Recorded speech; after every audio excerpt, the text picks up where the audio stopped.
My name is Charles Cooper. I'm 43 years old, and this happened a few months ago when I was camping near Devil's Sinkhole State Natural Area in Texas.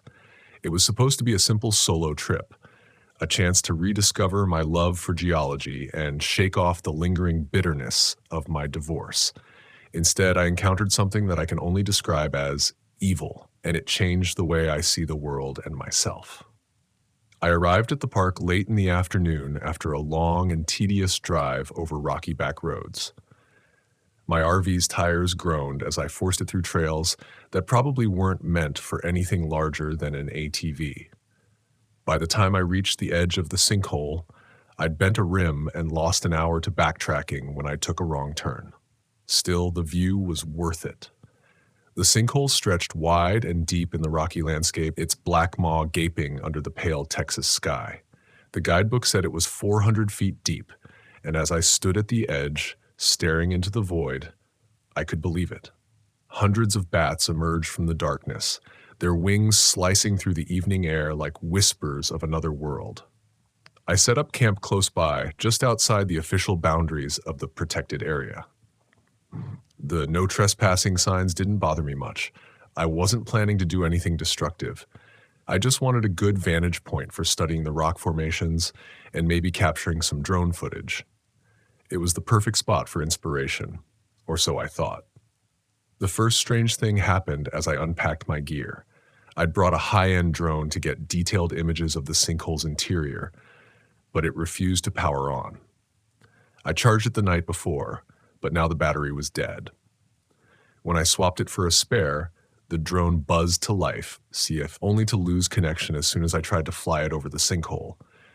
"Damn signal interference," I muttered, though I couldn't see anything nearby that might have caused it. I shoved the drone aside and grabbed my camera instead.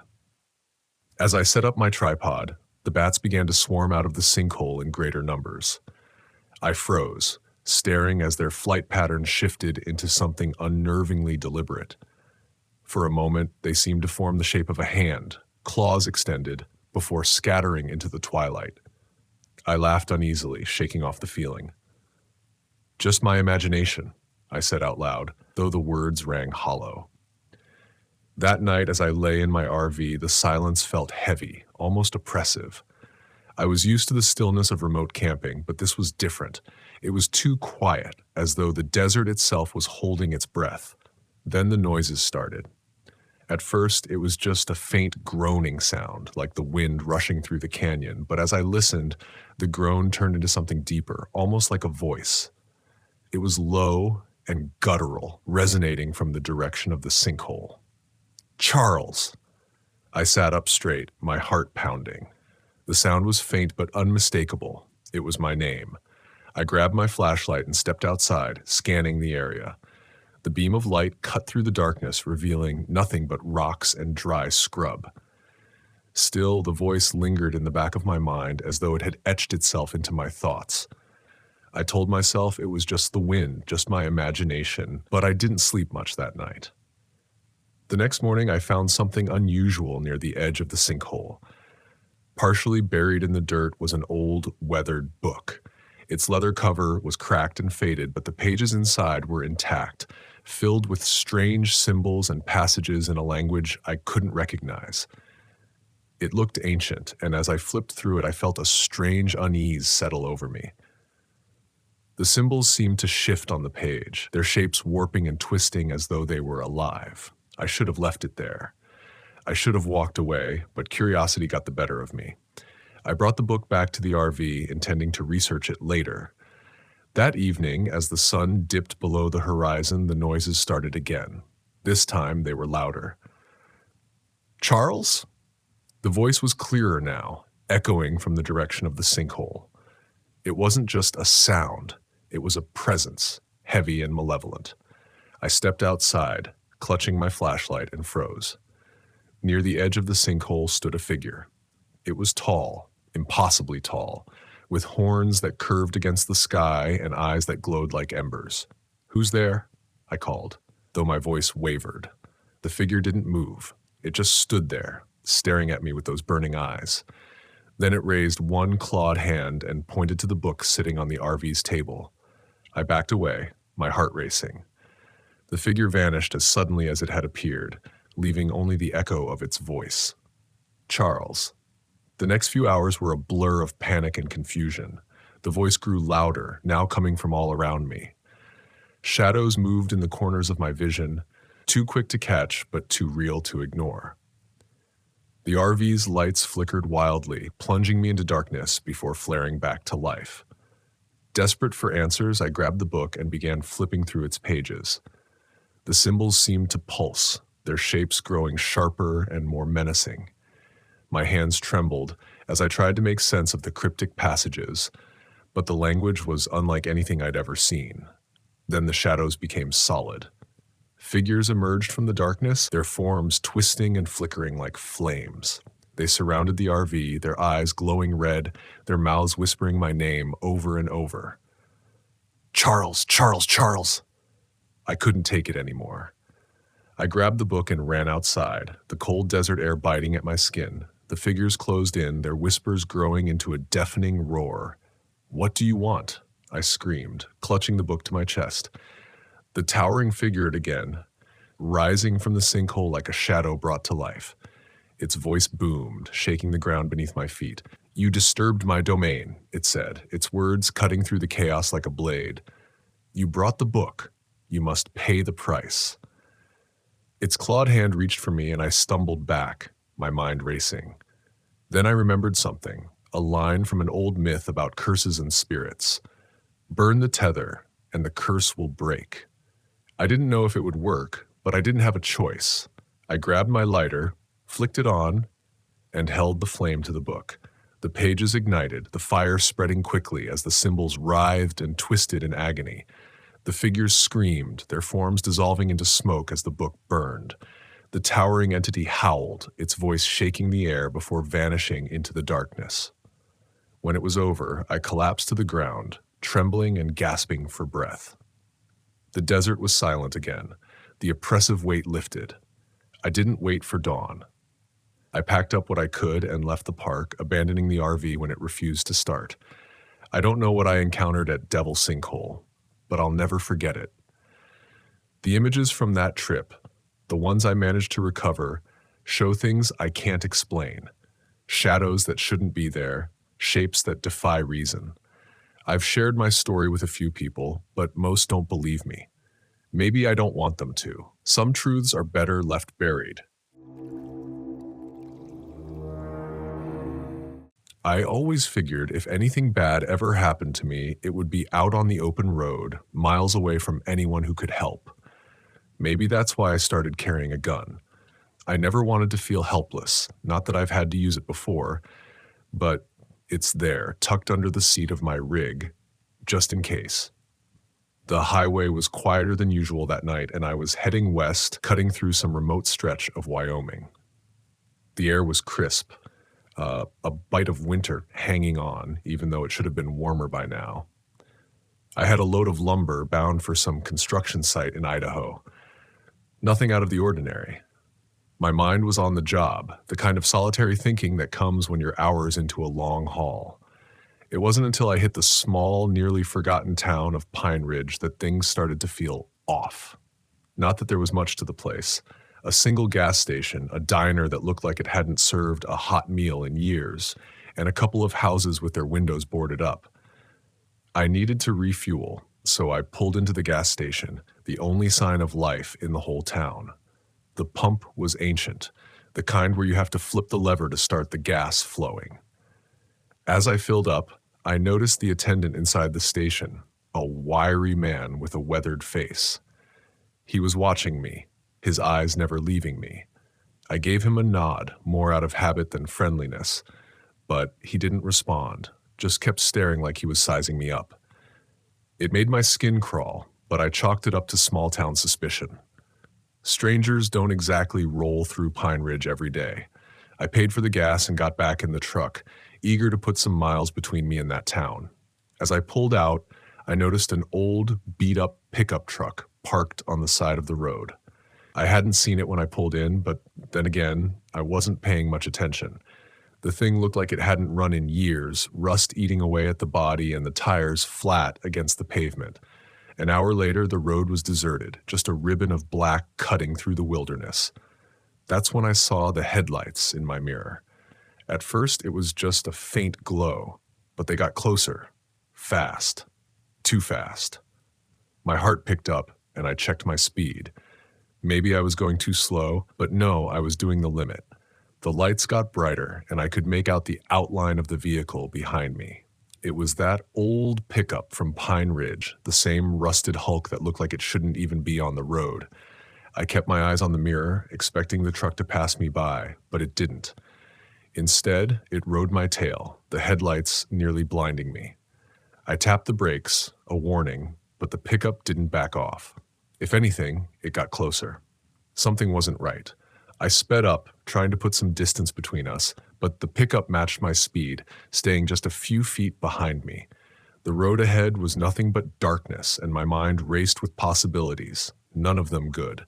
I reached under the seat, feeling for the cold metal of the gun. My hand gripped the handle, but I didn't pull it out. Not yet. There was a turn up ahead, a sharp one. I could lose him there. Maybe. I flicked on my blinker, even though there was no one else around to see it, and took the turn hard. For a moment, I thought I'd lost him. The road curved through a dense patch of trees, and I couldn't see the headlights anymore. But then they reappeared, brighter than before. As the pickup tore around the bend, nearly clipping the back of my rig.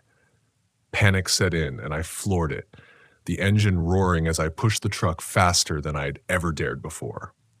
The pickup stayed with me, relentless. I couldn't shake him, and then, like something out of a nightmare, he started ramming me. The first hit jolted me so hard I almost lost control. My trailer fishtailed, the weight of the lumber threatening to tip the whole rig over. I gripped the wheel tighter, fighting to keep us on the road. Another hit, harder this time, and I knew I had to do something, or he'd run me off the road completely.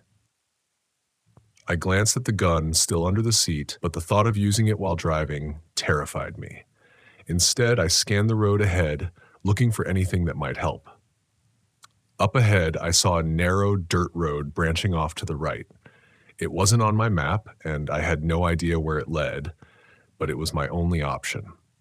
I cut the wheel hard, veering off the main road onto the dirt path. The rig shuddered as the tires hit the rough ground, and I prayed the trailer wouldn't flip.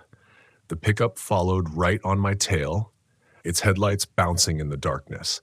The road was narrow, barely wide enough for my truck, and lined with thick trees on either side. I could hear the pickup's engine roaring behind me, getting closer and closer. My mind raced with desperate ideas, none of them good. I could try to lose him in the trees, but one wrong move and I'd be wrapped around a trunk. And then, out of nowhere, the road ended. I slammed on the brakes, the tires skidding in the dirt, and the rig came to a stop just inches from a steep drop-off.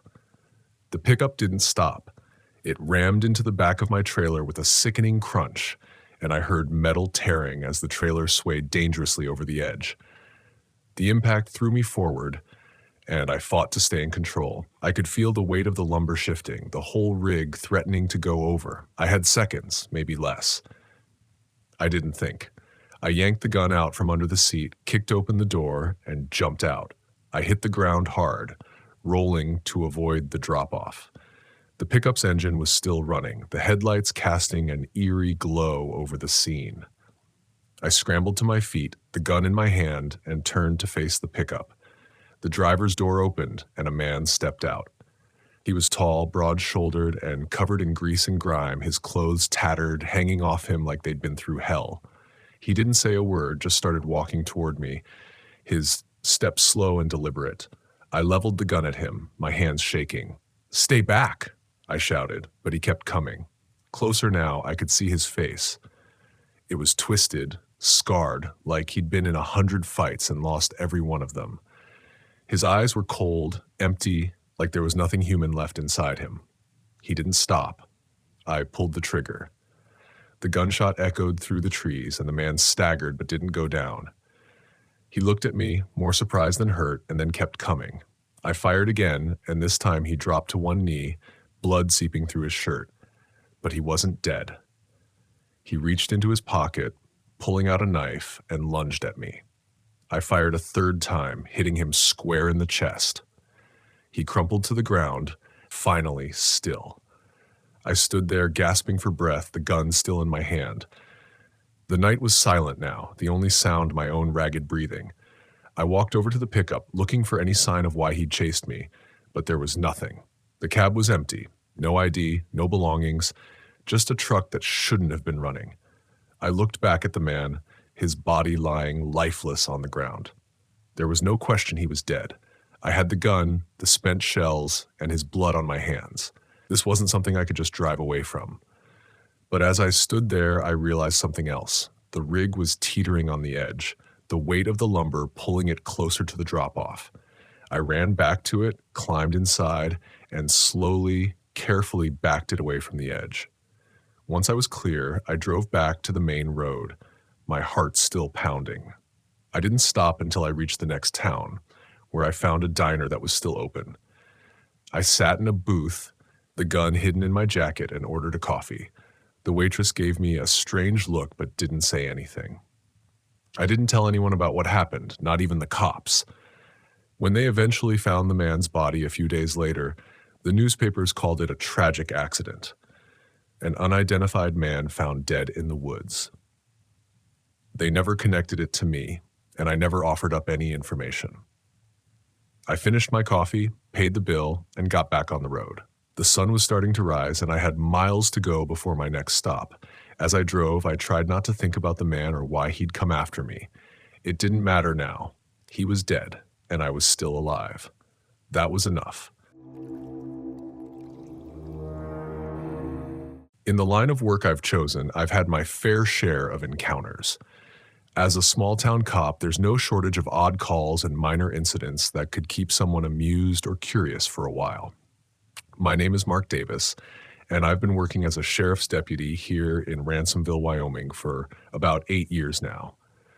Let me tell you, small towns aren't always the quiet, uneventful places people think they are, especially not out here. It was 2014, mid-May. I remember it well because that was the year my brother moved to Oregon. We were always close, and it felt weird not having him just a few hours away anymore. It made me throw myself into my work even more than usual. We all cope in different ways, right? The day it all started was a Wednesday, and Wednesdays are usually slow, maybe a speeder or someone leaving the bar a little too buzzed. That afternoon, though, dispatch came through with something that made me pause. A call about a missing farmer out on the outskirts of town, Henry Calloway. His wife, Lorraine, had called it in, worried because he hadn't come back for lunch, which wasn't like him. Normally, he'd be back by noon without fail. I figured it was just a case of Henry taking his time, maybe losing track of it while working on his fence or something. I pulled up to the Calloway farm around 1:30. The old wooden house looked like it had stood in place for over a century, probably because it had. Lorraine was out front, her arms crossed, looking worried. She's a tough woman, not one to overreact, so her being that upset told me something was off. "Hey, Lorraine," I said as I climbed out of the cruiser. "You've seen Henry anywhere?" "No, Mark, I haven't," she replied, her voice shaky. "He was out back near the woods fixing that damn fence again, but he's been gone for hours now." The woods. Always the woods. I sighed, looking out toward the tree line. It was dense and dark, a familiar sight in these parts. "All right, let's not panic yet. I'll go check it out." Lorraine nodded, wringing her hands. I didn't like it. Something about the way she was acting put me on edge, but I wasn't about to let her know that. I grabbed a flashlight from my cruiser, despite it being broad daylight, and made my way through the pasture. The fence line snaked along the back of their property, right up against the woods. The grass was tall, swaying in the breeze, and I felt the familiar crunch of it beneath my boots as I walked. The sun had started to dip just a little, casting everything in that odd afternoon glow. As I neared the tree line, I called out for Henry. No answer. Typical. The fence was there, all right, half fixed with a pile of tools scattered around as if Henry had just dropped them mid-job. My first thought was maybe he'd gone chasing after a cow that wandered off. It wasn't unheard of, but that didn't explain why he'd leave his tools behind like that. "Henry?" I shouted again, stepping into the shade of the trees. Nothing, just the quiet rustle of leaves in the breeze and the distant call of a crow. The hairs on the back of my neck stood up, and I hated the feeling creeping up my spine. I'd been in those woods 100 times, but suddenly it felt different, unnatural, like I wasn't supposed to be there. I pushed deeper into the trees, keeping my flashlight pointed ahead, even though the sunlight still filtered through the canopy. About 50 yards in, I found something that made me go cold. A large, deep gash in the earth, almost like something had been dragged through the dirt. I crouched down to get a closer look, and that's when I noticed the blood, dried, dark, and smeared along the edge of the track. My gut twisted. This wasn't an animal attack. I'd seen those before, and this was different. Calculated, deliberate. I followed the trail of blood further into the woods, my pulse quickening with each step. The air felt thick and oppressive, and I could feel my heart pounding in my chest like a drum. I had no idea what I was walking into, but I couldn't stop now. The trail led me to a clearing. It was a small patch of land surrounded by trees with an eerie stillness hanging over it. At first, I didn't see anything, but as I stepped closer, the smell hit me, a rancid, metallic odor that made my stomach turn. Then I saw him. Henry's body was lying in the middle of the clearing, his limbs twisted at unnatural angles, his face frozen in a mask of terror. His chest had been torn open, but there was something strange about the wounds. They weren't clean. They weren't the kind of wounds you'd see from an animal or even a human. They were jagged, uneven, like something had been clawing at him, and whatever it wasn't done neatly. I stood frozen for a moment, just staring. I'd seen dead bodies before, car crashes, farm accidents, but this was different. This was brutal. I reached for my radio, my hand shaking as I called it in. "Dispatch, I need backup. I found Henry Calloway. He's dead." There was a pause on the other end, and then the dispatcher's voice came through. "Roger that, Mark. Sending backup now. Are you okay?" "Yeah," I replied, my voice sounding hollow. "I'm fine." But I wasn't fine. I felt something watching me. It wasn't paranoia. I'd grown up in these woods, spent years patrolling them. I knew when something wasn't right, and right now, every fiber of my being was screaming at me to get out of there. I turned slowly, scanning the tree line. For a moment, I saw nothing, just the trees and the shifting shadows. But then, out of the corner of my eye, I caught movement, a flash of something pale, something large, ducking behind the trees. My breath caught in my throat. "Who's there?" I shouted, my hand instinctively reaching for my sidearm. Nothing. I knew better than to chase shadows, but I also knew I couldn't just stand there. I backed up slowly, keeping my eyes on the trees, and started making my way back toward the pasture. That's when I heard it, a low, rumbling sound. It wasn't a growl, not exactly, but it was deep and vibrating through the air, making the ground feel unsteady beneath my feet. It was closer than I'd expected. I turned my flashlight, flicking it across the trees, and there it was. Standing in the shadows between two massive pines was a creature unlike anything I'd ever seen before. It was tall, maybe 7 or 8 feet, with a pale, leathery hide that looked like it had been stretched too thin over its bones. Its arms were long, almost too long, hanging down to its knees, ending in thick, twisted claws. Its head was oversized, lopsided, and misshapen, reminding me of those deep-sea fish you see in documentaries, the ones with the giant mouths. It didn't move. It just stood there, staring at me from the darkness. For a moment, I couldn't breathe. My mind raced, trying to make sense of what I was looking at, trying to rationalize it as a bear or a big wolf or anything that made sense. But it wasn't. It wasn't like anything I'd ever seen before. It took a step forward, slow and deliberate, its claws scraping against the bark of the tree next to it. My heart pounded in my ears, and my hand tightened on the grip of my pistol. I didn't wait for it to make the next move. I fired a single shot, aimed center mass. The crack of the gunshot echoed through the trees, but the creature didn't drop. It let out a strange, high-pitched sound, almost like it was laughing. My blood ran cold. I fired again, 3 more shots, but it barely flinched. It took another step forward, and I knew I couldn't stay there any longer. I turned and ran, my legs burning as I sprinted through the trees, the sound of that thing's movements thundering behind me. I didn't look back. I couldn't. By the time I burst out of the woods and into the pasture, Lorraine was standing on the porch, her eyes wide with fear. I didn't stop. I ran straight to my cruiser, jumped in, and slammed the door shut. "What happened?" she called out, but I couldn't answer her. I couldn't find the words. I radioed dispatch again, telling them to hurry. Backup arrived about 10 minutes later, but by then, everything was quiet again. No sounds from the woods, no sign of the creature, just the eerie stillness that had settled over the farm. We found Henry's body just as I'd left it. The coroner said it was some kind of animal attack, but no one could figure out what kind of animal could do something like that. And as for the creature, well, I didn't stick around long enough to get a good look at it again. That night, I didn't sleep. How could I? Every time I closed my eyes, I saw that thing standing in the woods, watching me. I don't know what it was, and honestly, I don't want to know. Some things are better left unexplained. The next morning, the sheriff's department was buzzing with rumors.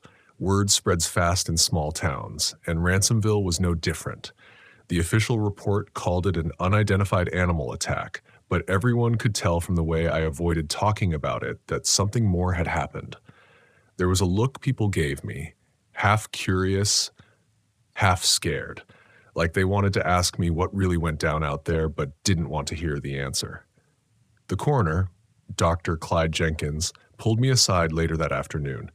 He's one of those no-nonsense guys, the type that's seen just about everything, but even he seemed shaken up by Henry's condition. "Mark," he said, his voice low, "I've been doing this job for 35 years, and I've never seen anything like this. The wounds on Henry's body, they don't match anything I know. Not a bear, not a wolf, not any predator native to these parts." He paused, rubbing his chin as if thinking twice about saying the next part. And those tracks near the body, they weren't animal either, more like something upright, like a person. I tried not to let my face betray what I already knew. "You think someone did this?" He shook his head. "No human did this, Mark. But it wasn't just some wild animal either. Whatever it was, it's not something we've encountered before." "Yeah," I muttered, not wanting to say anything more. "Thanks, Doc." I left the station soon after, taking a patrol car out along the edge of the forest where the Callaway farm backed up. I don't know what I expected to find. Maybe I thought I'd catch another glimpse of that thing, or maybe part of me hoped I'd find nothing at all, that I could convince myself it was just my imagination playing tricks on me. But as I sat there, staring into the tree line, my fingers drumming against the steering wheel, I knew I wasn't going to get that kind of peace. A part of me wanted to head back into the woods, armed this time, with something bigger than my standard issue sidearm. I'd thought about grabbing a rifle from the station's armory, but it felt pointless. Whatever that creature was, it wasn't scared of bullets.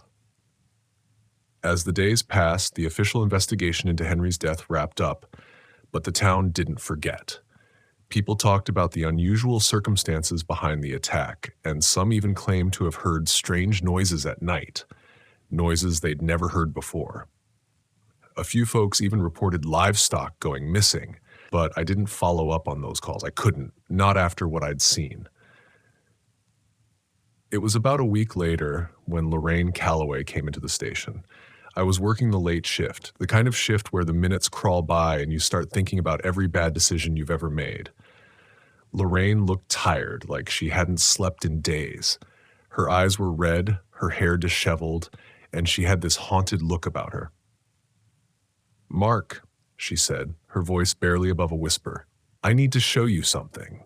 I raised an eyebrow, not liking the sound of that. "What is it?"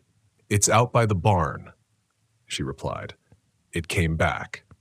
I froze. The way she said it made my stomach drop. I grabbed my coat and followed her out to her truck. The drive back to the farm was quiet, the tension thick between us. I could feel her fear, and I could feel my own creeping back in, too. Whatever had killed Henry wasn't done yet. When we arrived at the farm, Lorraine led me toward the barn. It was dark now, with only the thin light from a crescent moon illuminating the yard. I had my flashlight in hand, the beam cutting through the night as we approached the old wooden building. The smell hit me first, something sour and metallic like the scent of rotting meat. Lorraine pointed toward the side of the barn where the doors hung ajar. "It's in there," she said, her voice trembling. I stepped inside, my heart pounding. The flashlight's beam swept across the floor, and then I saw it. There were more tracks, similar to the ones I'd found in the woods, large, clawed, and too deep for something just wandering through. They led toward a pile of hay in the corner where something massive was shifting beneath the straw. I drew my pistol, my hand shaking slightly. "Stay behind me," I whispered to Lorraine, though I wasn't sure why. If that thing was here, I didn't stand a chance. The pile moved again, and then slowly something began to rise out of the hay. It was the creature, no doubt about it. Its pale, stretched skin glistened in the dim light, and it stood even taller than I remembered. Its head tilted at an unnatural angle, its claws twitching. But something was different. Its movements were slower, more labored. I could see its chest heaving with each breath, as if it was struggling. I raised my gun, aiming right at its center mass again, but before I could pull the trigger, the creature did something that made my blood run cold. It dropped something from its claws. It was a body. Another body, but this time it wasn't Henry. It was a young man, maybe in his 20s, dressed in ragged clothes. His face was gaunt, and his skin was pale like he'd been dead for days. But when I looked closer, I realized something horrible. He wasn't dead. He was still breathing. Just barely. His chest rose and fell in shallow, uneven breaths, and there were deep gashes all over him, just like Henry. The creature let out a wet, rasping sound, and for the first time, I realized it wasn't just some mindless beast. It was intelligent. It had brought this man here for a reason. My heart raced as I realized what was happening. This thing wasn't just killing for food. It was keeping them alive. It was hunting. But it was hunting in a way that suggested it was far more intelligent than I'd given it credit for. I didn't have time to think. The creature turned toward me, its claws raised. I fired 3 shots this time, aiming for its head. The bullets struck home, and the creature staggered back, collapsing into the pile of hay with a sickening thud. For a moment, I just stood there, breathing hard, staring at the unmoving body. The thing was dead, this time for real. I could feel it. Lorraine stepped forward, her face pale. Is it over?" I looked down at the creature, then back at the young man who was still breathing, barely clinging to life. "Yeah," I said, my voice steady. "It's over." We called for an ambulance, and the young man was taken to the hospital. He survived, but he couldn't remember much of what had happened to him. Just that he'd been taken, dragged into the woods, and then everything went black. The creature's body didn't vanish, and it didn't disappear. The authorities took it away, but no one ever released a statement on what it was. People in town stopped asking questions too. They knew something wasn't right, but they didn't want to know the details. And as for me, I kept going, showing up to work every day like nothing had changed. But things had changed. The woods felt different now. They felt like they were hiding something bigger, something darker. But whatever that thing was, I know one thing for sure. It wasn't alone. My name is Stephen Miller. I'm 46 years old, and I've spent most of my life chasing moments through the lens of a camera. I was a wildlife photographer for almost 2 decades, working for big magazines and traveling the globe. But something in me broke a few years ago. Burnout, I guess. I quit the job, sold my apartment in the city, and hit the road in my RV. I thought maybe if I stripped everything back to the basics, I could rediscover my love for the craft. This happened 2 years ago in a place called Ledges State Park in Iowa. At the time, I was traveling through the Midwest, following the fall colors. The park had been recommended to me by another camper, a spot where sandstone cliffs and winding trails cut through the landscape like something out of a painting. It sounded perfect, but no one warned me about the ridge locals called the Devil's Backbone. From the moment I set foot on it, I knew something was wrong. I pulled into ledges on a crisp October afternoon. The air smelled like earth and fallen leaves, and the sunlight filtered through the trees in golden streaks. The ranger at the entrance gave me a map and a smile, but warned me to be careful near the backbone after dark. Why? I asked, more curious than concerned. Strange things happen up there, he said. People get lost, hear things, some even claim to see things. Like what? He shrugged. Depends on who you ask, voices, shadows, lights, but it's probably just the wind playing tricks. I laughed it off, but his words stayed with me. The first day was uneventful.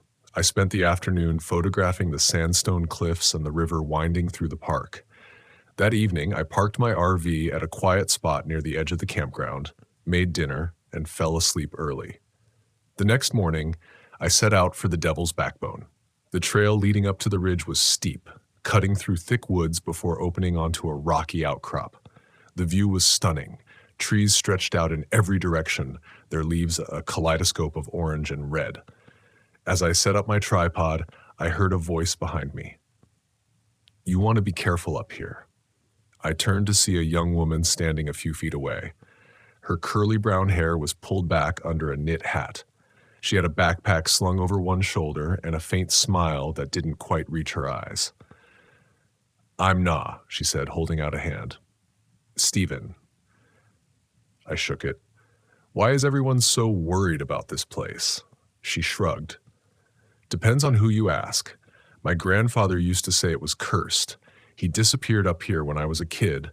Search parties never found him." I raised an eyebrow. "And you still come up here?" "I like to think he's watching over me," she said, though her tone suggested she didn't fully believe it. We talked for a while. Na was a local, born and raised in the area, and knew the park like the back of her hand. When I mentioned I was a photographer, she offered to show me some of the best spots on the ridge. As we walked, I noticed something strange. My compass, which I kept clipped to my belt, started spinning erratically. "Magnetic interference," I muttered, tapping it. "Probably the rocks." Na didn't look convinced. "That happens to people up here," she said. "It's part of the legend." "What legend?" She hesitated. "They say that Devil's Backbone is a gateway to, well, no one knows. But people who linger too long hear voices. Some see shadows, others disappear." I laughed, but the sound felt hollow in the still air. The deeper we went, the quieter it got. The rustle of leaves, the chirping of birds, all of it faded, replaced by an oppressive silence. Then came the whispers. At first I thought it was the wind, but the sound grew louder, more distinct. A woman's voice, faint and far away, calling my name. "Steven," I froze. Na stopped ahead of me. "What is it? Did you hear that?" She shook her head. I scanned the trees, my heart pounding. "I thought I heard someone." Na's expression darkened. "We should go back." "No," I said, trying to sound braver than I felt. "I want to get some more shots." We reached a spot where the ridge narrowed, flanked by cliffs on either side. A single gnarled tree stood at the center, its bark etched with strange symbols. "This is it," Na said, "the Devil's Maw." I set up my tripod, framing the shot. The whispers had stopped, and for a moment, everything felt normal. Then my camera stopped working. The screen flickered, displaying static before shutting off completely. "What the hell?" I muttered, checking the battery. It was fully charged. Na grabbed my arm. "Steven, we need to leave." "Relax," I said, though my own unease was growing. "It's just a technical glitch." But as I looked through the viewfinder, I saw something that made my blood run cold. A figure stood behind Na, tall and shadowy, its eyes glowing red. "Don't move," I whispered. "What?" Na turned and the figure vanished. The air around us grew heavy, electric. The ground beneath the tree began to crack, splitting open to reveal a dark chasm.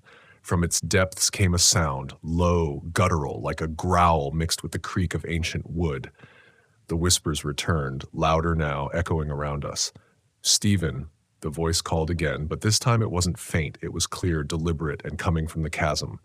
A massive shadow began to rise, taking the shape of a humanoid figure with clawed hands and glowing eyes. The air vibrated with its presence, and the temperature plummeted.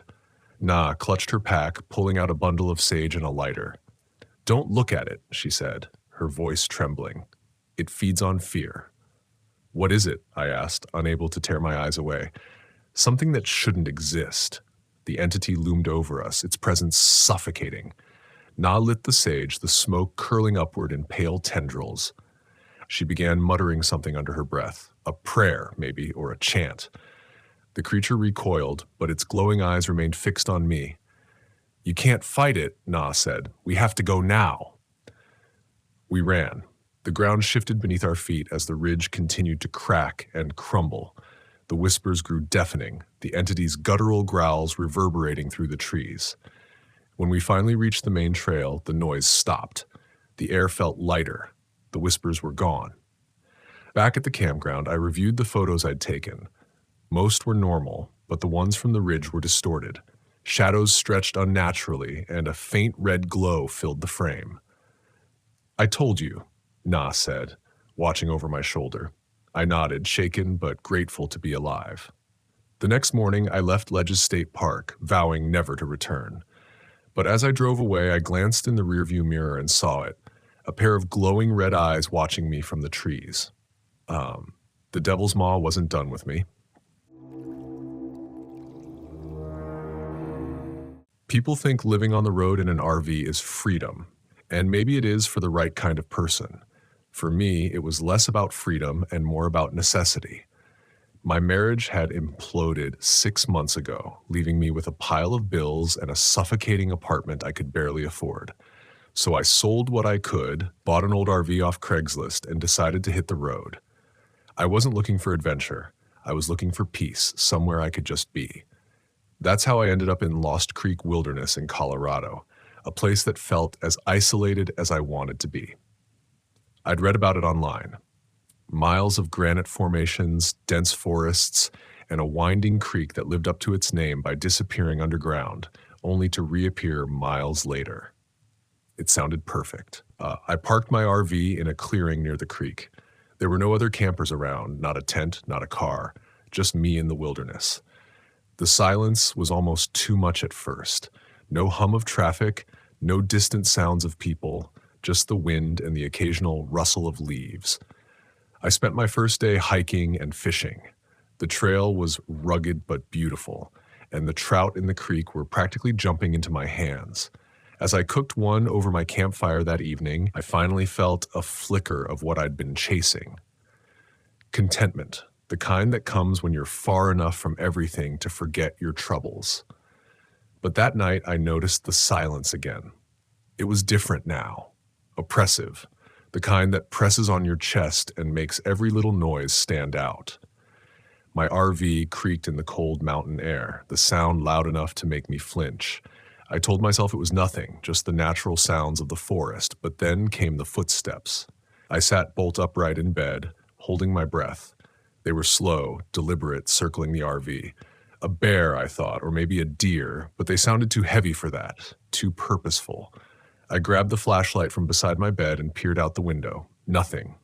Just the dark silhouettes of trees and the faint glimmer of moonlight on the creek. The footsteps stopped.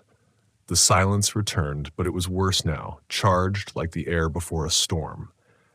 I stayed awake until dawn, clutching the flashlight like it was a weapon. The next morning, I tried to shake it off. Maybe I'd imagined the whole thing. The forest could play tricks on your ears.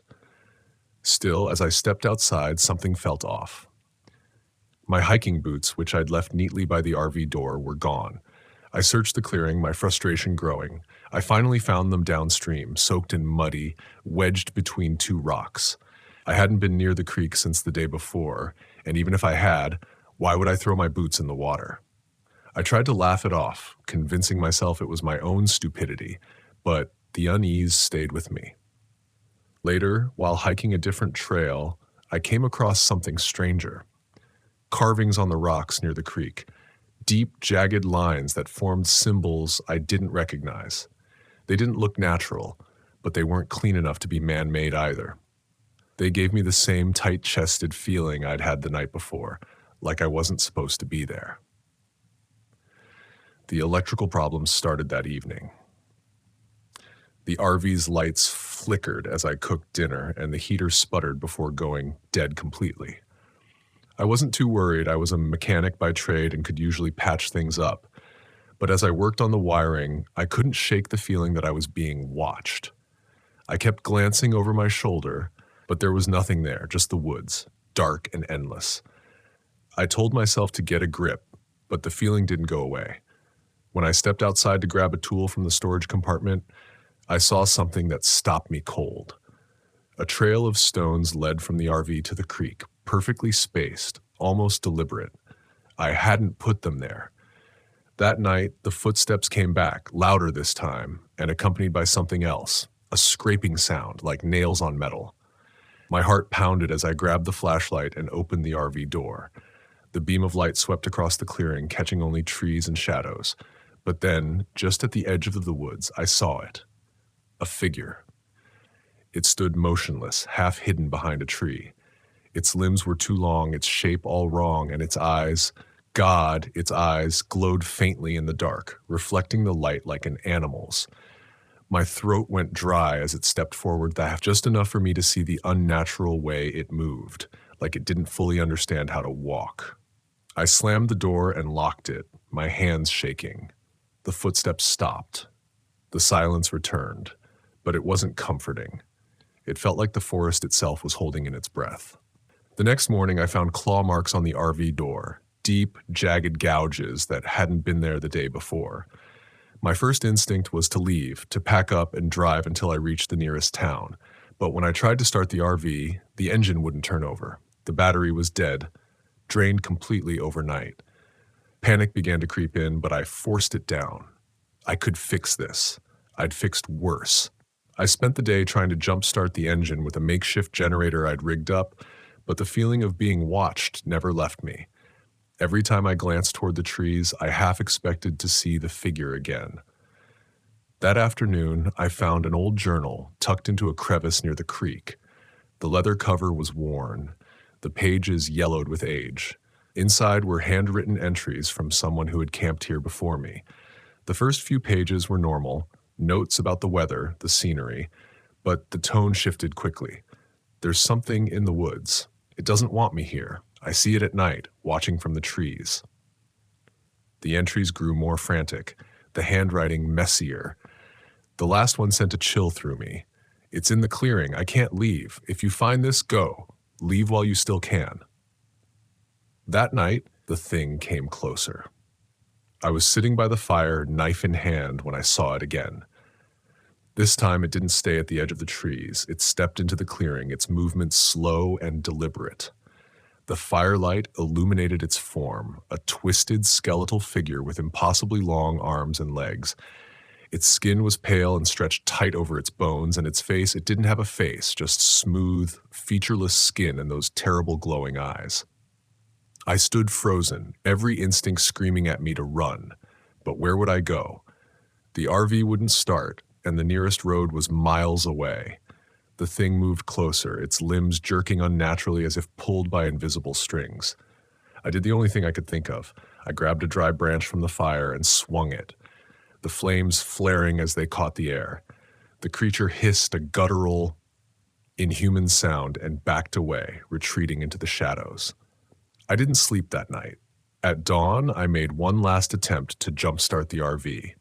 My hands were trembling as I connected the wires, silently praying for the engine to turn over. When it finally roared to life, I almost cried. I didn't even bother packing up. I left the campsite as it was, speeding down the dirt road with the RV shaking beneath me. My heart didn't stop racing until I hit pavement, and even then, I kept glancing in the rearview mirror, expecting to see those glowing eyes chasing me. It's been months since that trip, and I haven't set foot in the wilderness since. The RV still has claw marks on the door, a reminder of how close I came to whatever that thing was. Sometimes when I'm alone at night, I feel it again. that oppressive silence, the sense of being watched. And sometimes, just out of the corner of my eye, I think I see it, waiting, watching. Maybe I never really left Lost Creek. Maybe part of me is still there, standing in the clearing, staring into the trees. Or maybe it followed me. My name is Amber Ellis, and I'm 37 years old. This happened just a few months ago in October during a solo camping trip in Iowa's Chimec State Forest. I've been a wildlife photographer for over a decade, traveling to remote places to capture rare animals and their natural habitats. But this trip was different. It wasn't just about the photos. It was about proving to myself that I could still face the wilderness after the bear attack in Alaska last year. I thought I'd prepared for everything: isolation, bad weather, even another encounter with a wild animal, but nothing could have prepared me for what I found, or what found me. I pulled into Chimec State Forest late in the afternoon. The campground was nearly empty, just as I'd hoped. The isolation would give me the peace and quiet I needed to focus on photographing the rare barred owl. I'd come to find these birds were notoriously shy, and I knew my best chance of capturing them would be in the deepest parts of the forest. After parking my RV in a secluded spot, I stepped outside to survey the area. The forest was dense, the trees tall and shadowed, even in the fading light. The quiet was almost oppressive, broken only by the occasional rustle of leaves in the wind. As I set up my gear, I thought about Caleb Price, the man I'd met at the gas station on the way here. He'd been scruffy and jittery, the kind of guy you'd cross the street to avoid, but his words stuck with me. Don't stay in that forest too long. The eyes in the dark, they don't like visitors. I shook off the memory. Superstition. Every remote place had its ghost stories, and I wasn't here for that. I was here for the owls. The first night passed uneventfully, though I didn't sleep well. The woods felt too quiet, like they were holding their breath. I chalked it up to nerves and exhaustion. The next day, I set out early, following a trail that led deeper into the forest. About 2 miles in, I noticed something odd: a set of tracks crossing the path. They were large, larger than any human or animal I'd ever seen. The shape was vaguely humanoid, with long, clawed toes that sank deep into the mud. My pulse quickened as I crouched to examine them, but I reminded myself to stay calm. Strange tracks didn't necessarily mean danger. Later, while setting up a motion-activated camera, I heard a faint rustling behind me. Turning quickly, I scanned the trees, but there was nothing there, just shadows and swaying branches. Still, the feeling of being watched stayed with me for the rest of the hike. That night, things escalated. I was sitting by the RV's small table, reviewing the day's photos, when the power flickered. My laptop screen went black, followed by the lights overhead. The RV's battery was fully charged. I had checked before leaving, but now it was completely dead. Grabbing a flashlight, I stepped outside to check the generator. The forest was pitch dark, the only sound the crunch of leaves beneath my boots. As I rounded the corner of the RV, my beam caught something. 2 glowing eyes reflecting back at me from the trees. I froze. The eyes were too high to belong to any animal I knew, and they didn't blink. They just stared, unblinking and eerily still. My breath caught as I raised the flashlight, trying to see more, but the eyes vanished before the light could reach them. I backed into the RV, locking the door behind me. The power hadn't returned, and the silence felt suffocating. I told myself it was just an animal, maybe a deer or an owl, but deep down, I knew better. The next morning, I discovered strange claw marks on the trees surrounding my campsite. They spiraled upward in intricate patterns, unlike anything I'd ever seen. It wasn't just scratches. It was deliberate, as though someone or something had carved them with purpose. I thought about leaving right then, but I couldn't bring myself to pack up. This project wasn't just work. It was my way of proving to myself that I wasn't broken, that I could still do this. Still, I couldn't shake the feeling that the forest didn't want me there. That evening, as I reviewed the footage from my motion cameras, I noticed something disturbing. One of the cameras had captured a faint, blurry outline of a figure. It was tall, with unnaturally long limbs and a gaunt frame. It stood at the edge of the clearing, just beyond the range of the lens, watching. I felt a chill run through me. Could it have been another camper? A hunter? The tracks I'd seen earlier came back to me, along with Caleb's words, the eyes in the dark. That night, the footsteps returned. They circled the RV, slow and deliberate.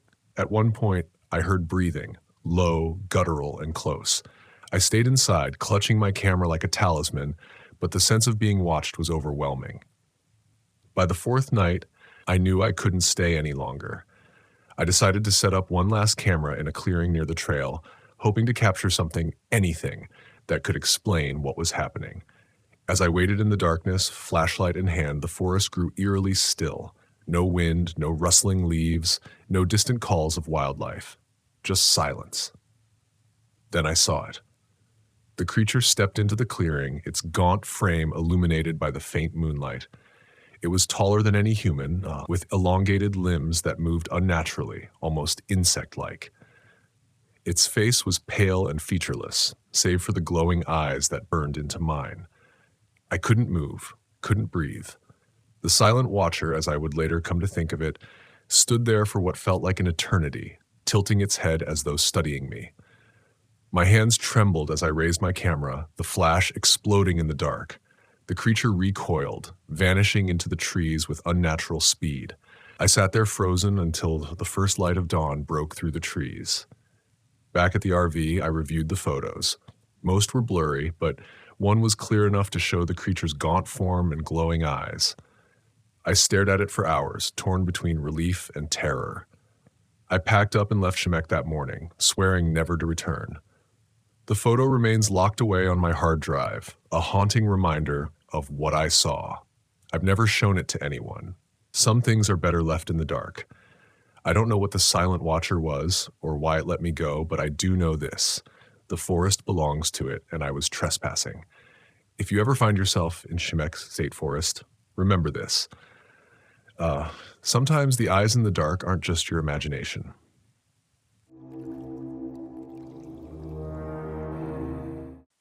The drive through Oregon was supposed to be simple. I was heading up from Boise to see my brother in Eugene, something I'd done plenty of times. It was 2012 and my old Chevy truck was holding up better than I was.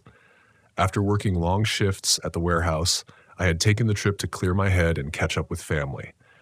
My name's Randy Marlin, by the way, and I've worked pretty much every hard labor job you can imagine since I was 18. Grew up in Idaho, moved around, nothing exciting about that. The sun was beginning to dip behind the mountains when I made the decision that would change everything. My phone's GPS signal dropped somewhere past Bend, and instead of turning around like any sensible person would, I decided to wing it. I figured I'd cut through some back roads to shave time off my drive, convinced I knew the way. Bad move. The paved road eventually turned to gravel, then dirt. The trees pressed closer to the truck, and I started to get a little uneasy. It wasn't immediate, more like a low, creeping feeling in the back of my mind. You know, the kind of feeling. The deeper I went, the less sure I became that I was still heading in the right direction. The old map in my glove compartment wasn't much help. It was tattered and about 10 years out of date, but I pressed on because I'm stubborn like that. About an hour later, I realized I was well and truly lost. I hadn't seen another car for miles, not even a trailhead or sign, just dense forest all around me. It didn't help that the fuel gauge was creeping closer to empty, and it was getting darker by the minute. I considered turning back, but the narrow winding path didn't make it easy to reverse. I finally pulled over when the dirt road became too uneven for my old truck to handle. Getting stuck out here seemed like a worse idea than just walking to see if I could get my bearings. The night was closing in, and I was in the middle of nowhere. Grabbing a flashlight from my backpack, I figured I'd walk a bit, find some sort of landmark, and head back. The air was thick, smelled of pine and wet earth, and the deeper I walked, the more I noticed how dead quiet it was. No birds, no insects, not even the wind through the trees, just nothing. It felt unnatural, but I shook it off, chalking it up to exhaustion. After walking for what felt like hours, I stumbled upon what looked like an old cabin tucked away behind thick undergrowth. It wasn't marked on my map. Hell, the map didn't show anything this far in. The place had probably been abandoned for years, but at that moment, it seemed like shelter or a place to get my bearings. I stepped closer, the wooden steps creaking under my weight. The cabin looked like it had been built sometime in the 50s, maybe earlier. The windows were cracked or broken and the roof sagged, but the door was intact. I knocked out of habit, though I didn't expect anyone to answer. Nothing. Pushing the door open, the smell hit me first. Stale, like something had been rotting in there for ages. My flashlight swept over old furniture, dust-covered shelves, and what looked like an old deer carcass by the corner. It had clearly been there for a while. There was something off about the place, beyond the smell, beyond the decay. It felt watched, like eyes were on me from the moment I stepped inside. I don't spook easily, but something in me said to leave, just turn around, walk back to the truck, and call it quits. But I was curious. That was another mistake. At the back of the cabin, I found a door leading to what looked like a basement. The door itself was old but reinforced, with scratches running down it like someone or something had been trying to claw its way out or in. I hesitated. The smart thing would have been to leave, but my gut told me that whatever was down there might explain why the place felt so wrong. I opened the door and a rank smell spilled out, sour, like decay and mold. It took everything in me not to gag. The stairs were steep and narrow. My flashlight barely cut through the thick darkness as I descended. The air was colder down here, damp, and the silence that had been so unnerving above was even worse below. When I reached the bottom, I could make out shapes in the dark. Shelves lined with jars, rusted tools hanging on the walls, and something in the far corner that I couldn't quite make out. As I stepped closer, the smell got stronger, more pungent. It was then that my light flickered and revealed what lay ahead. Bodies. At least a dozen piled in a corner, half covered by rotting sheets. Some looked like they'd been there for years. Skeletal remains with tattered clothes hanging off their bones. Others were fresher, their skin bloated and mottled. But it wasn't just the bodies that made my stomach churn. It was the way they were arranged, like someone had been keeping them as trophies. I froze. The reality of what I was seeing sinking in. This wasn't some old abandoned cabin. This was a killing ground. Suddenly, I heard footsteps behind me, slow and deliberate. Whoever or whatever had done this was still here, and now I was too. I didn't even have time to think. I just ran, bolting up the stairs. I slammed the door shut behind me, my heart pounding in my chest. I didn't stop to see who or what had been down there. I just sprinted back through the trees the way I'd come, praying I could find the truck before it found me. But the woods weren't as empty as I thought. I heard them before I saw them. Voices, low and guttural, coming from deeper in the forest. I couldn't make out what they were saying, but it didn't sound right. It was more like a mix of English and something else, something primal. My flashlight flickered again, casting long shadows across the trees as I stumbled over roots and rocks. That's when I saw them. 3 figures moving through the trees, their bodies hunched and twisted. They weren't like any people I'd ever seen, filthy, covered in dirt, their faces obscured by hair and grime. But what stood out most was their size. These weren't just people, they were massive, their limbs elongated and distorted like something had gone wrong during their growth. Inbred, maybe. Whatever they weren't fully human anymore. They were hunting me. I pushed harder, my lungs burning as I ducked and weaved through the forest. Every step I took, they matched, moving faster and faster. I could hear them now, their breath ragged, their laughter, if you could call it that, echoing through the trees. I spotted the truck ahead, the only salvation I had left, but I wasn't fast enough. One of them grabbed me from behind, dragging me to the ground. I kicked and thrashed, but its grip was like iron. I felt a blade press against my neck, cold and sharp. For a second, I thought it was over, that I was just going to end up like the bodies in that basement. But then a gunshot rang out, echoing through the woods. The grip on my neck loosened, and I scrambled to my feet. Another shot followed, and the figure that had me collapsed to the ground, unmoving. I turned to see a man standing by the truck, rifle in hand. He looked like a local. Flannel shirt, beard, and a cigarette hanging from his mouth. Without saying a word, he motioned for me to get in. I didn't argue. We drove in silence for a while, the only sound being the rumble of the engine and my labored breathing. I didn't ask who he was, and he didn't offer any explanation. After what felt like hours, he finally spoke. "Don't ever come back here. Those woods belong to them now." I didn't ask who they were. I didn't need to. I left Oregon the next morning, didn't even stop in Eugene. I never told anyone what happened. Not my brother, not my friends. But every now and then I think about that basement, about the bodies and the ones still roaming the forest. And I know one thing for sure. I'm never taking another back road again.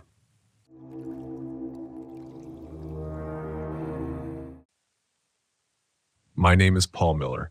I'm 35 years old, and I used to be a park ranger before I shifted to city planning.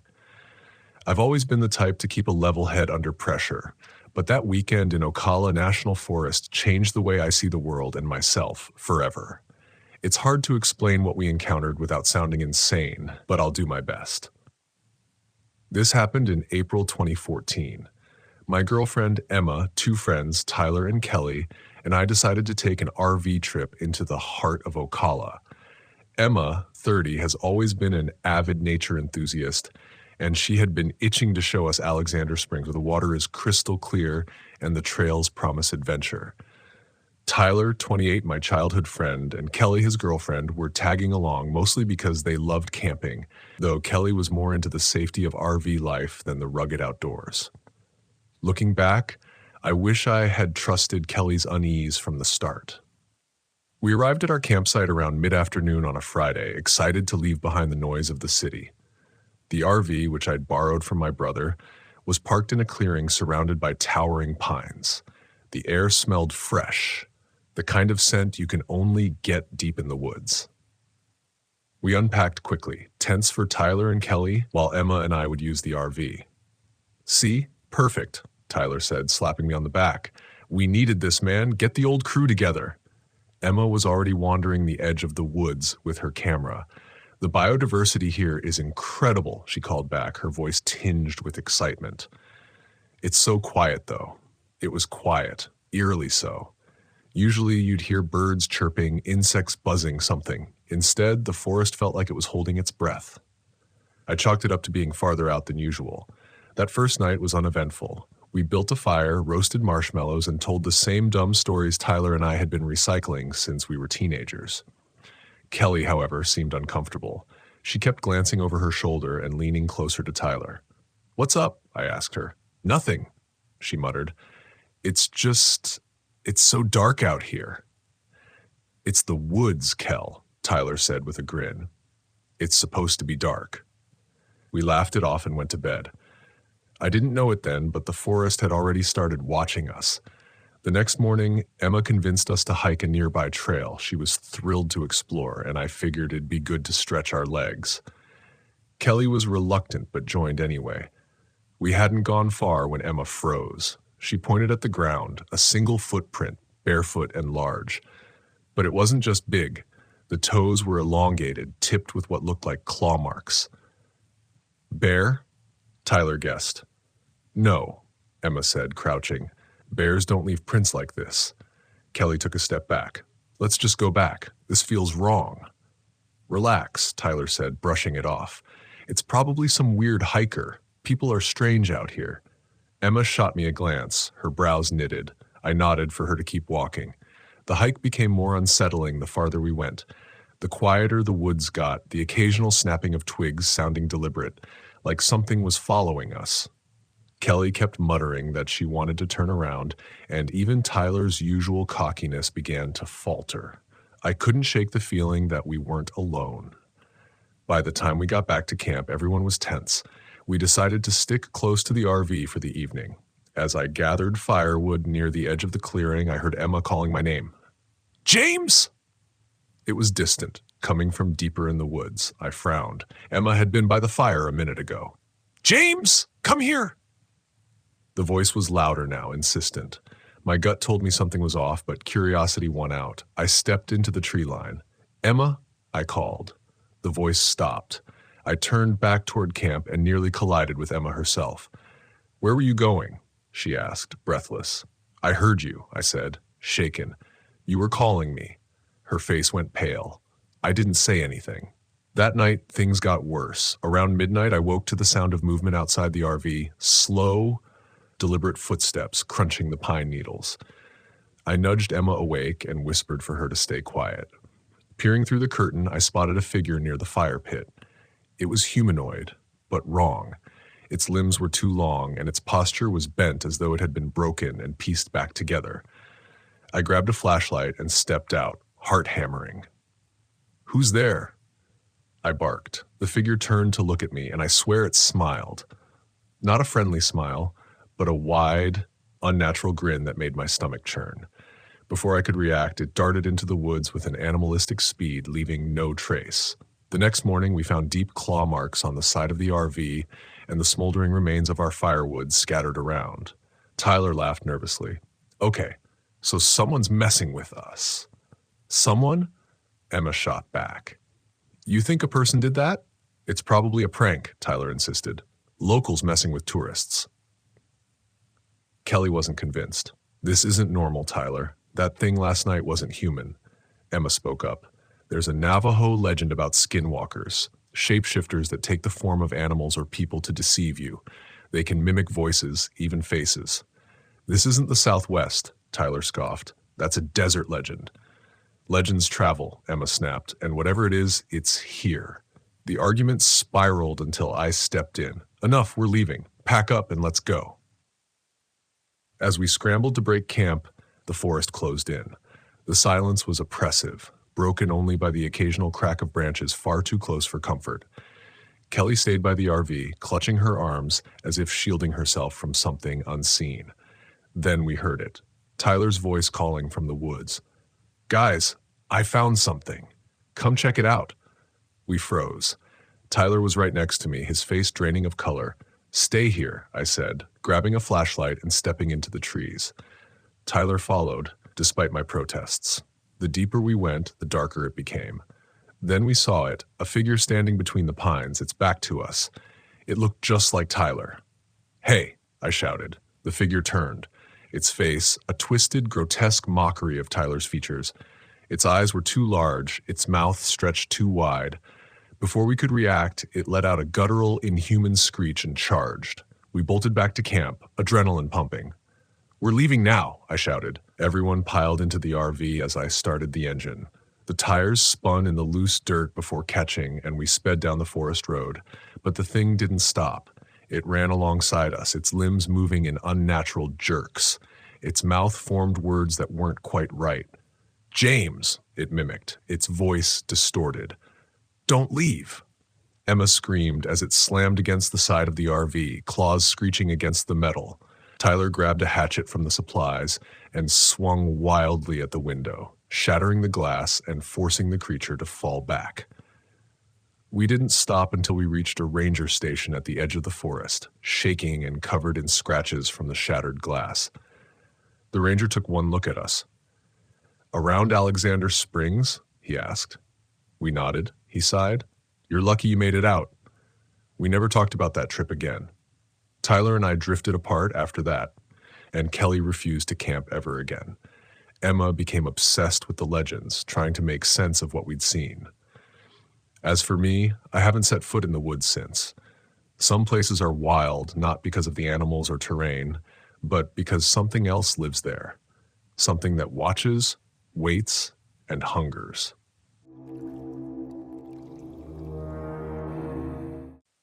My name is Mary Bryant. I'm 39 years old, and I work as a children's book illustrator. This happened just last fall when I decided to take my RV to Ocala National Forest in Florida. I wasn't looking for trouble, only a bit of peace and quiet, a break from relentless deadlines, and hopefully some inspiration for my next book. I thought the stillness of the forest would calm my racing thoughts. Instead, it left me with nightmares I can't escape. It was early October, and the forest was alive with color. The cypress trees, draped in Spanish moss, towered around me as I navigated my RV down a narrow dirt road. My dog Max sat in the passenger seat, his ears pricked with curiosity. He was always my loyal shadow, and I was glad for his company. I parked near Juniper Springs, a spot I'd chosen for its seclusion and beauty. The spring shimmered in the afternoon sunlight, crystal clear and eerily still. I set up camp, unpacking my sketch pad and a few supplies. Sheriff Benson, a gruff local I'd met at the trailhead, had warned me to stick to the marked trails and not wander after dark. He mentioned something about the Devil's Lantern, but I waved him off. Every place had its ghost stories. I wasn't here for folklore. I was here to work. The first night was uneventful, though the silence felt heavy. The usual hum of crickets and frogs seemed muted. Max growled a few times at nothing in particular, but I figured he was just adjusting to the new surroundings. I spent the next day sketching the landscape, trying to capture the ways the sunlight filtered through the trees. Max explored the area, occasionally coming back to nudge me for attention. I was starting to feel relaxed, even inspired, until night fell. It started with the light. At first, I thought it was a firefly glowing faintly through the trees, but the glow grew brighter, flickering like a lantern. I grabbed my flashlight and stepped out of the RV.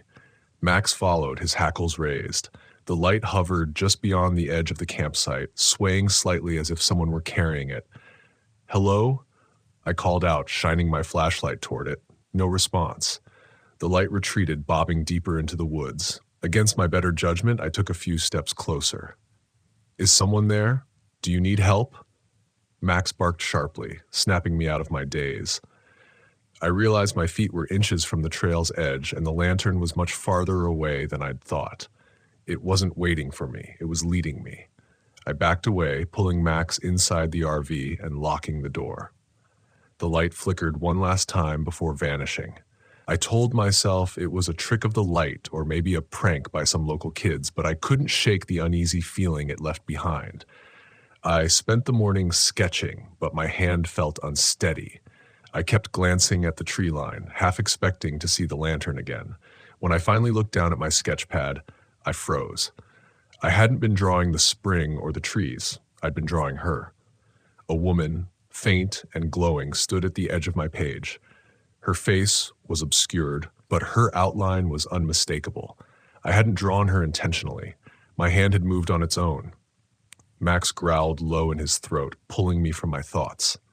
He was staring at the door, his ears flattened. "It's okay, boy," though I wasn't sure I believed it. That night, the whispers started. I woke to the sound of footsteps circling the RV. At first, I thought it was an animal, maybe a deer or a raccoon, but the steps were too deliberate, too heavy. Max barked and scratched at the door, his teeth bared. Then I heard the laughter. It was faint, like a child giggling, but it sent a chill down my spine. I peered out the window, but saw nothing. The footsteps stopped and the laughter faded. I sat in the dark, clutching Max until the first rays of sunlight broke through the trees. The next morning, I decided to explore the trails, hoping to clear my head. Sheriff Benson's warning echoed in my mind, but I dismissed it. I couldn't let a few strange noises ruin my trip. I followed the marked trail for about a mile before I saw the carvings, symbols, circles, crosses, and spirals etched into the bark of several trees. They looked old, weathered by time, but they didn't feel random. I sketched them into my notebook, intending to research them later. As I turned back toward the RV, I saw it again, the lantern. This time, it wasn't distant. It hovered just a few yards away, glowing faintly in the dim light of the forest. My heart pounded as I stared at it, unable to move. Then it began to drift, pulling me deeper into the woods. "Mary." The voice was soft, almost melodic, and it seemed to come from the light itself. Max barked furiously, breaking the spell. I turned and ran, dragging him behind me. When I reached the RV, I slammed the door shut and didn't leave for the rest of the day. By the time night fell, I was ready to leave. I'd packed most of my things and planned to drive out first thing in the morning. But the forest had other plans. The lantern appeared again, closer than ever, just outside the RV. Its glow seeped through the windows, casting eerie shadows on the walls. Max barked and growled, his body pressed against my legs. Then I heard the knock. It was soft, polite, almost human. But when I looked out the window, no one was there. Just the lantern, swaying gently. The knocking grew louder, more insistent, until it echoed through the RV. "Leave me alone," I shouted, clutching a flashlight like a weapon. The knocking stopped. Silence. Then the door creaked open. The lantern floated inside, its glow illuminating the cramped space. Behind it, the figure of a woman took shape. Her face was pale, her eyes empty voids, and her hair floated around her as if underwater. She reached out a hand, her voice echoing in my mind. "Stay with me." I screamed and threw the flashlight back, shattering the lantern's glow. The figure dissolved into mist, and the RV was plunged into darkness. Max whimpered, and I held him tightly, tears streaming down my face. As soon as the first light of dawn broke, I started the RV and drove away without looking back. Max sat in the passenger seat, silent and watchful.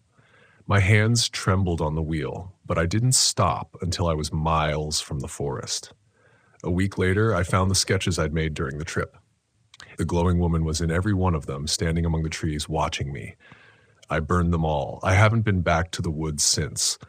Sometimes, though, I see a faint light in the distance when I close my eyes, and sometimes I hear her voice. Mary?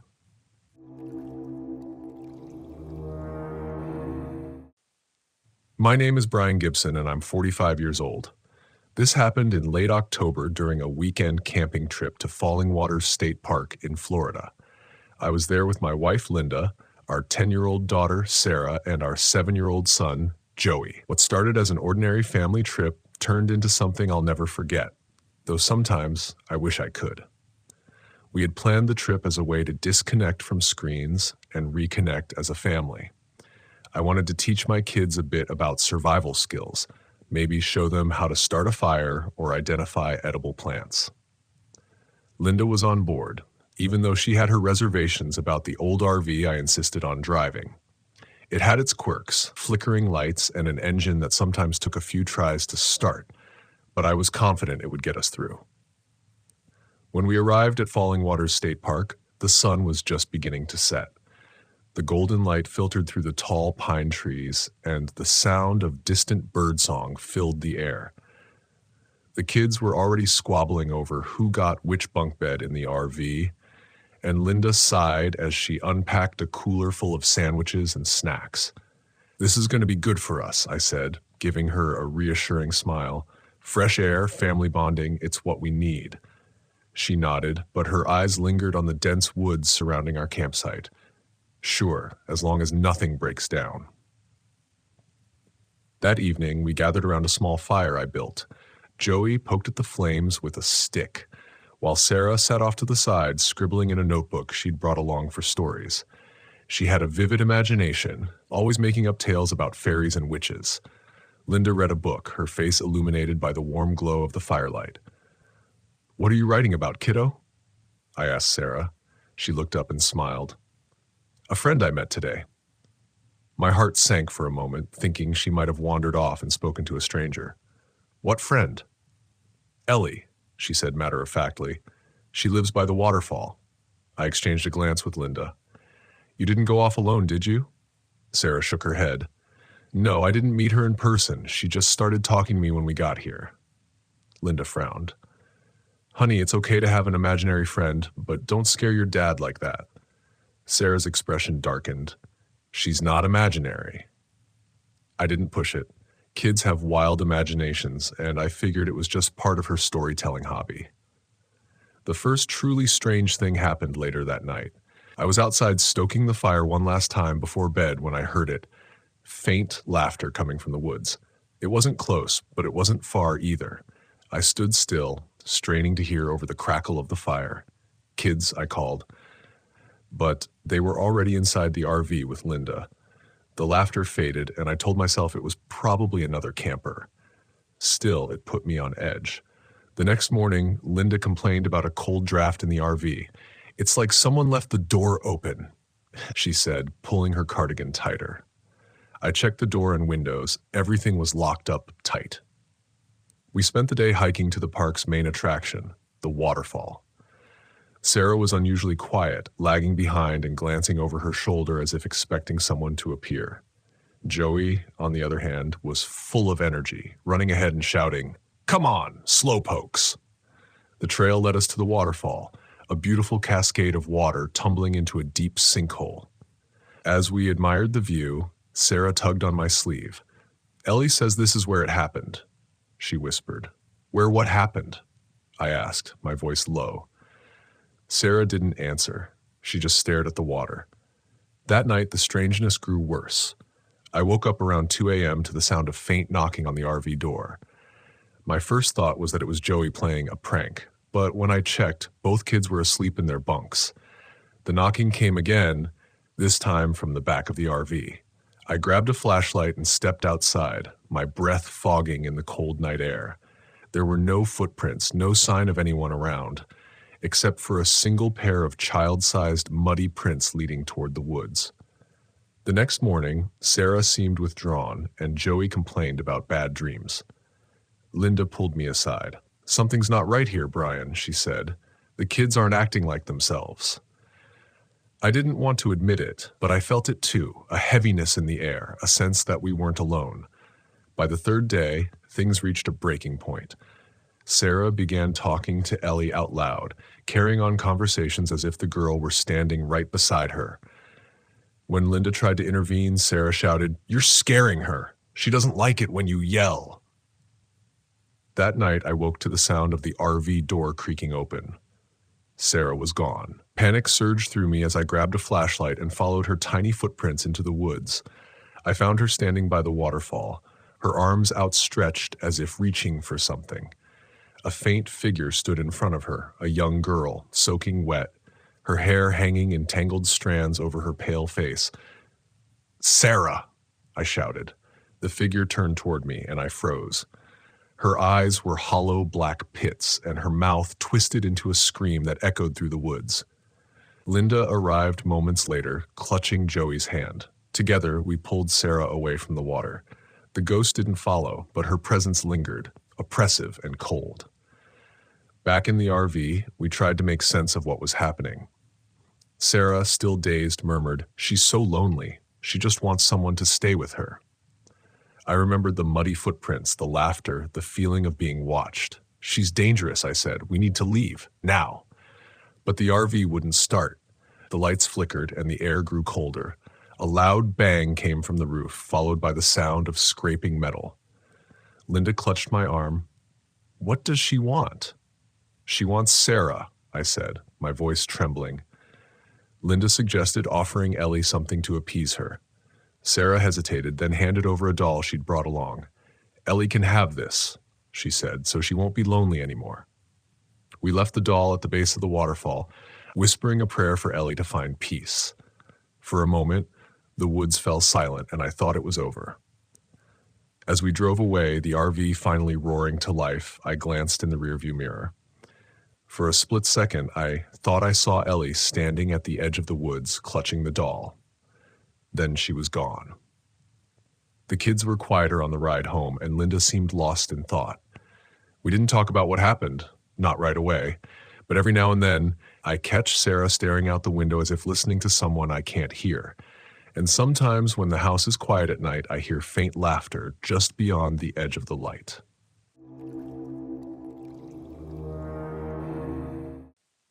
My name is Raymond Flores, and in 2018, I decided to take a solo RV trip to the remote stretches of the Yukon Territory in Canada.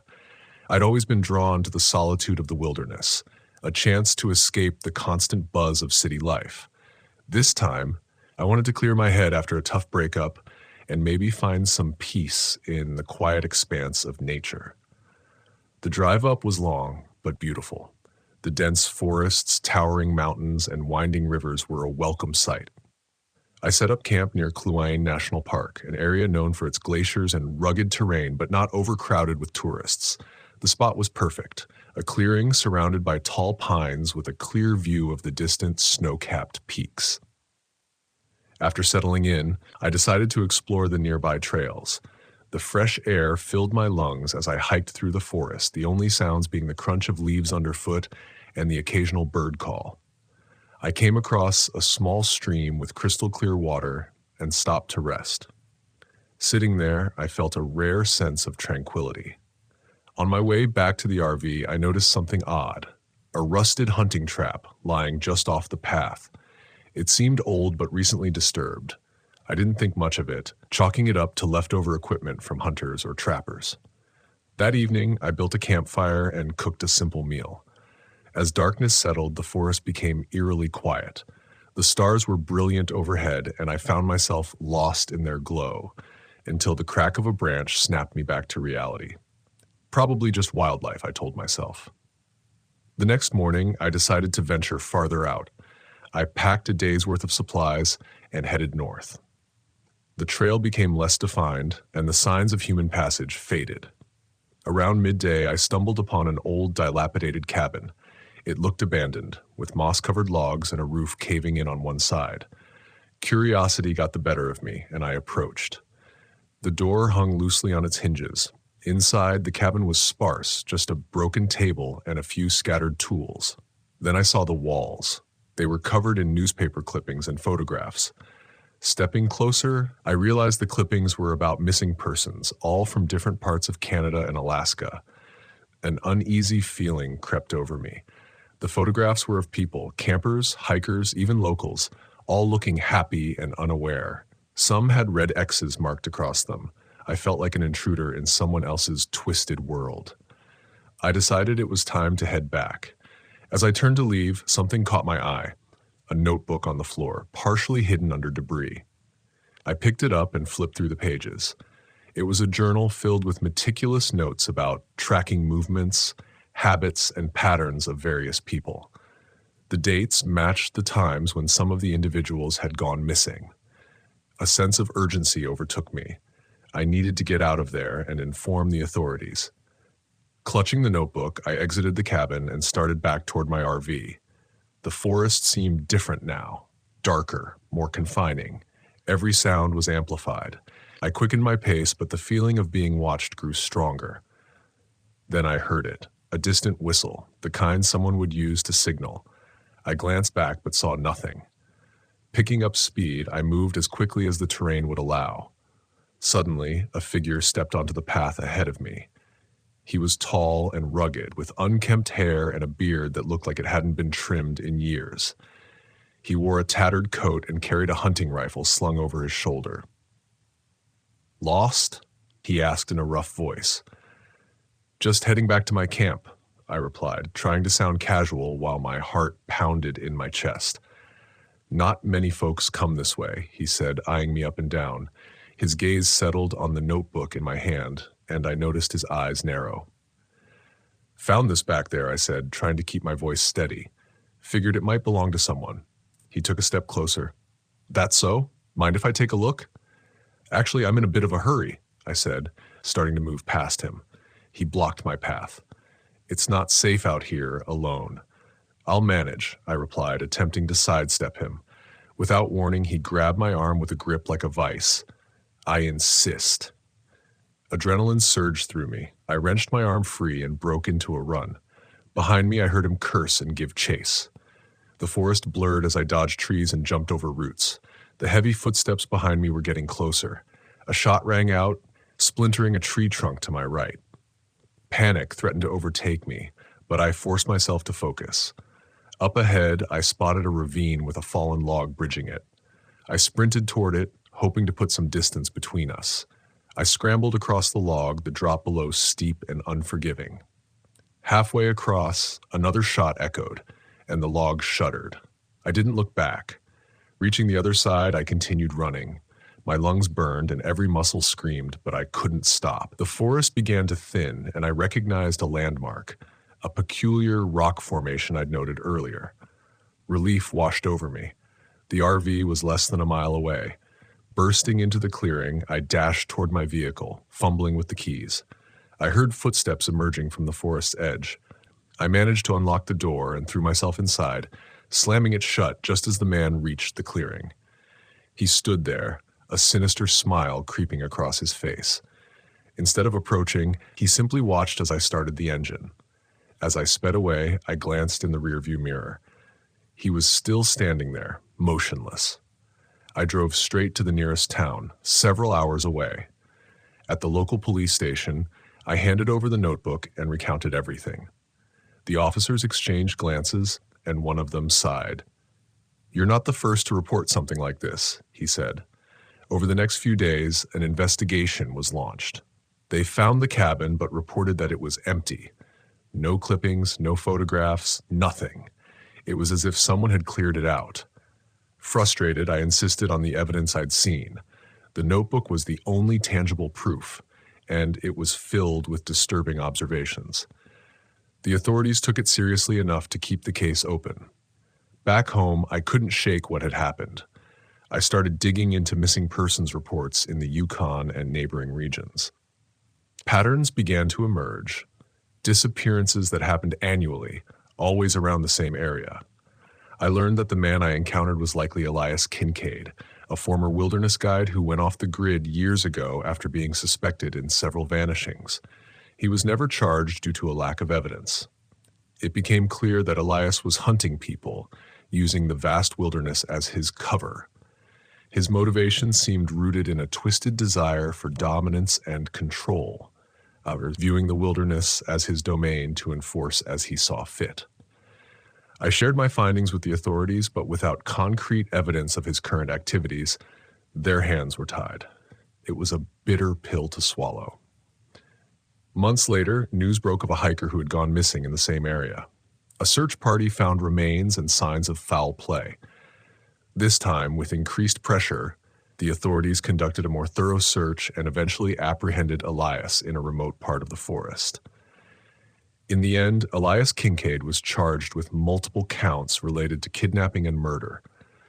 The notebook I had found played a crucial role in linking him to the crimes. As for me, I haven't returned to the wilderness since. The open skies and towering pines no longer hold the same allure. After the trial, it was revealed that Elias believed he was the rightful protector of the land, removing those he deemed unworthy of experiencing its beauty. His delusions drove him to commit unspeakable acts against unsuspecting travelers. I suppose if there's any dark humor to be found, it's that my quest for solitude led me straight into the path of a madman who despised intruders. Talk about getting away from it all. My name is Jack Bennett, and I'm 37 years old. What I'm about to tell you isn't some tall tale for clicks or likes. It's the truth, even if I can't prove it. This happened in the summer of last year, deep in the heart of Hockomock Swamp, Massachusetts, a place some people call the core of the Bridgewater Triangle. I went in as a skeptic, thinking I'd spend a week documenting my survivalist skills for my blog. I came out broken, both physically and mentally, and I'm still not sure if I escaped at all. It started with an idea I'd had for months, testing my skills by surviving 7 days alone in one of the most notoriously haunted places in the country. I didn't believe in ghosts or monsters. I thought the stories were just folklore blown out of proportion. So I packed my gear, tent, GPS, water purifier, knives, and my GoPro, and drove to the edge of the swamp. The first thing you notice in Hockomock Swamp is the silence. No bird song, no rustling leaves, just the occasional drip of water and the squelch of mud underfoot. It was oppressive, but I chalked it up to the swamp's natural atmosphere.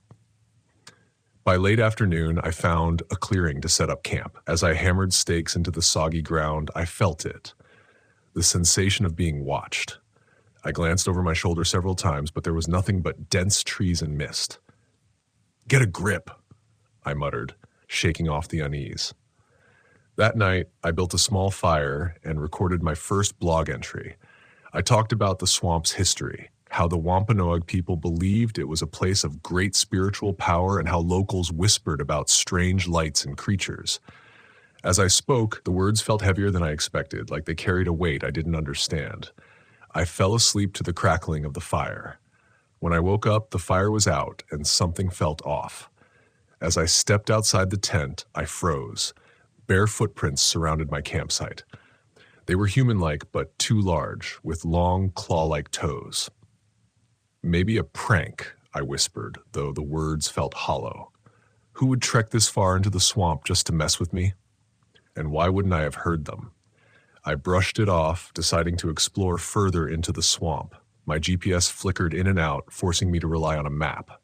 Around midday, I stumbled upon something bizarre, a crude shrine made of animal bones and sticks perched on a stone slab. The air around it was colder, almost suffocating. I took a few photos and moved on quickly, feeling an inexplicable dread. That night, as I edited footage by the fire, I noticed my knife was missing. I searched the tent, my backpack, nothing. Finally, I found it stuck in a nearby tree, blade first, as though it had been thrown with precision. My stomach churned.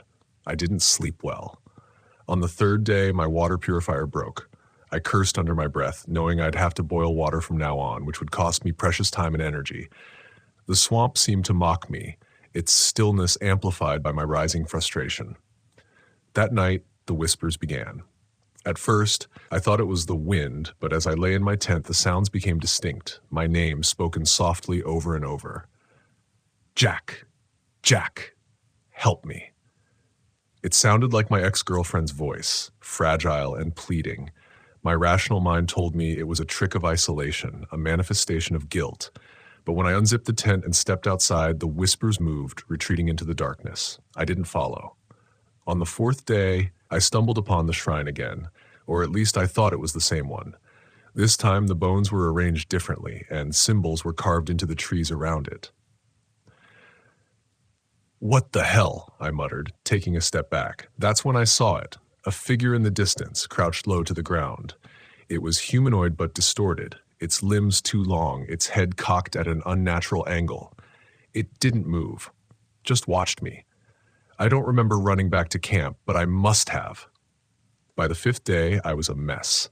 My gear felt like a hindrance more than a help, and I was down to my last energy bar. The whispers had grown louder at night, and my maps didn't seem to align with the terrain anymore. I was lost. That evening, as I boiled water over a dwindling fire, I heard a branch snap. I turned and saw it, the figure from before, now closer. Its face, it was my face, but wrong, stretched and twisted. "Leave me alone," I shouted, throwing a rock at it. The creature didn't flinch. Instead, it mimicked my voice. "Leave me alone." I backed into the tent, clutching my knife like a lifeline. Desperation clawed at me. On the sixth day, I tried to retrace my steps to the edge of the swamp, but every path seemed to loop back to the shrine. I felt trapped, like the swamp itself was conspiring against me. That night, the entity grew bolder. It slashed at my tent, tearing through the fabric like paper. I scrambled out, swinging my knife wildly, but the creature danced just out of reach. It was toying with me. On the final day, I decided I had nothing to lose. I gathered dry branches and doused the shrine in lighter fluid. As the flames roared to life, the swamp seemed to shudder. The entity appeared again, screaming. Not a human scream, but a guttural, animalistic roar. It charged at me, its claws slicing across my arm as I stumbled backward. I swung my knife blindly, connecting with something solid. The creature shrieked and disappeared into the shadows. I ran. When I finally emerged from the swamp, I collapsed into the arms of a search and rescue team. I'd missed my check-in by 3 days, and they'd been combing the area. They didn't believe me about the creature. My footage was corrupted, and the photos I'd taken of the shrine were blurred beyond recognition. But sometimes, late at night, I hear it. The whisper. My name. The swamp didn't let me go. It just gave me a head start.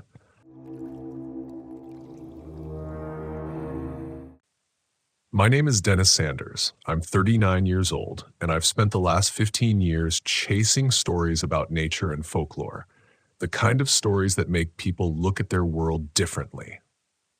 Most of the time, the mysteries I dig into have rational explanations, a trick of the wind, a misremembered tale. But what happened to me at Devil's Millhopper Geological State Park was different. It wasn't rational. This happened in October 2021.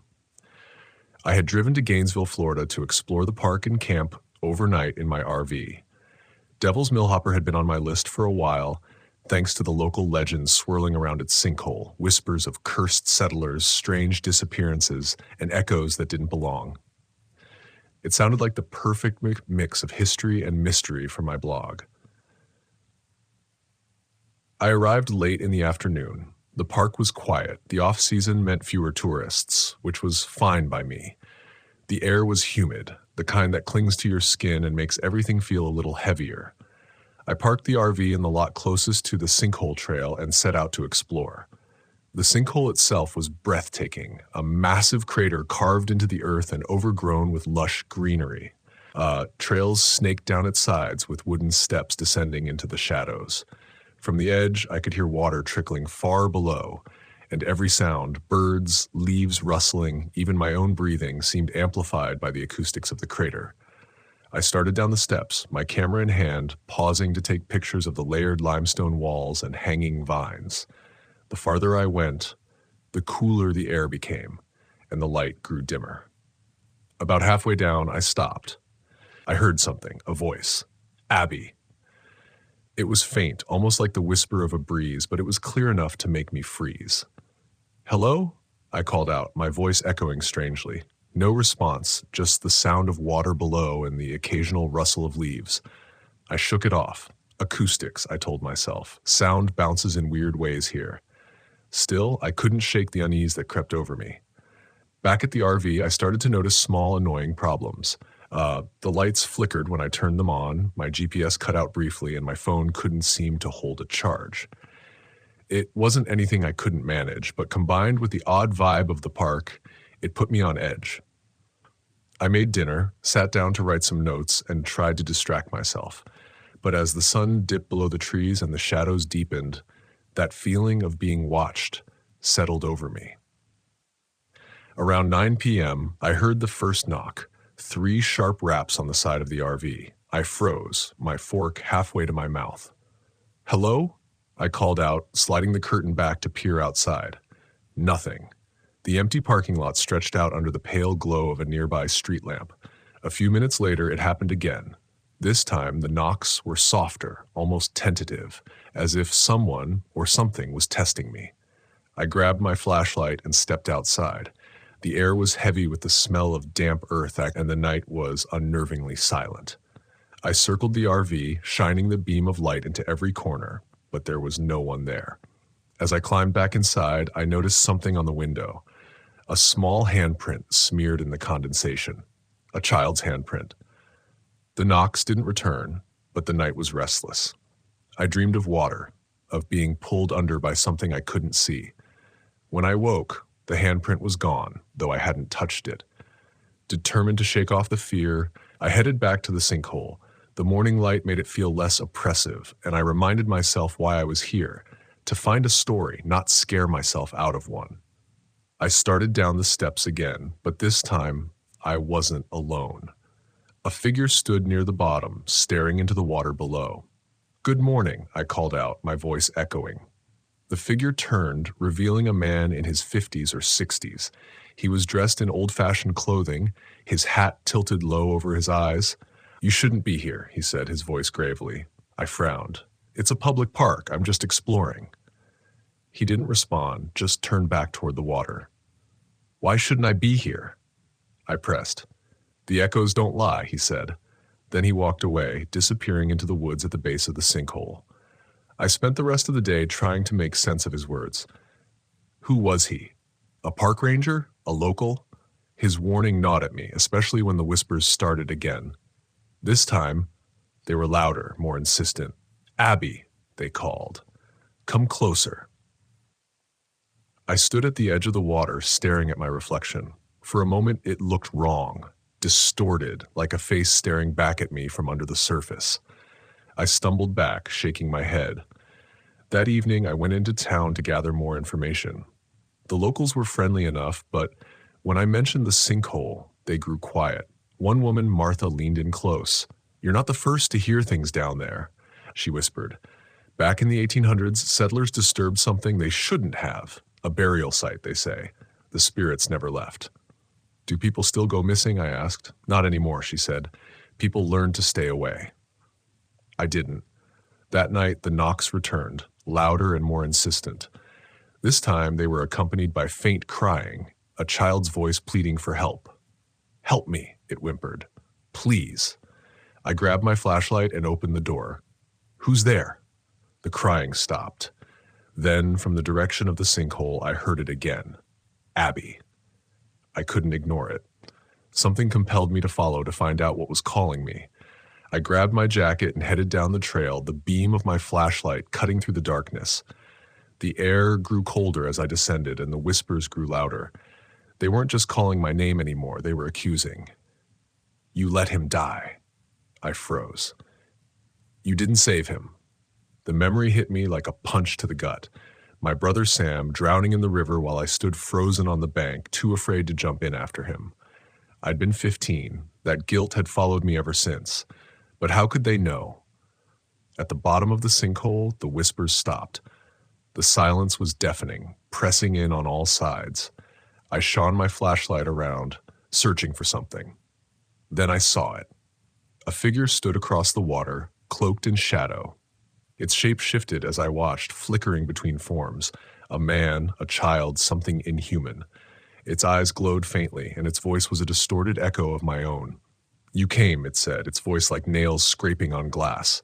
"What do you want?" I asked, my voice trembling. It stepped closer, and I realized its feet weren't touching the ground. "You," it said simply. I ran.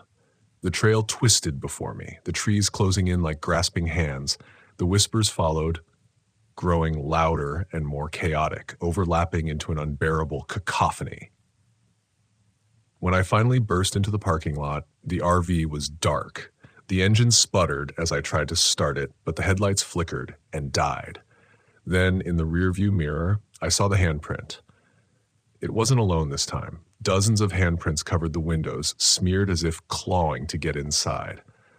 I don't know how I made it through the night. I don't know how I managed to drive away when the RV finally started. What I do know is this: something lives in that sinkhole. I don't write about Devil's Millhopper anymore. Some stories are better left untold. But every now and then, when I'm alone, I hear it again. The echoes.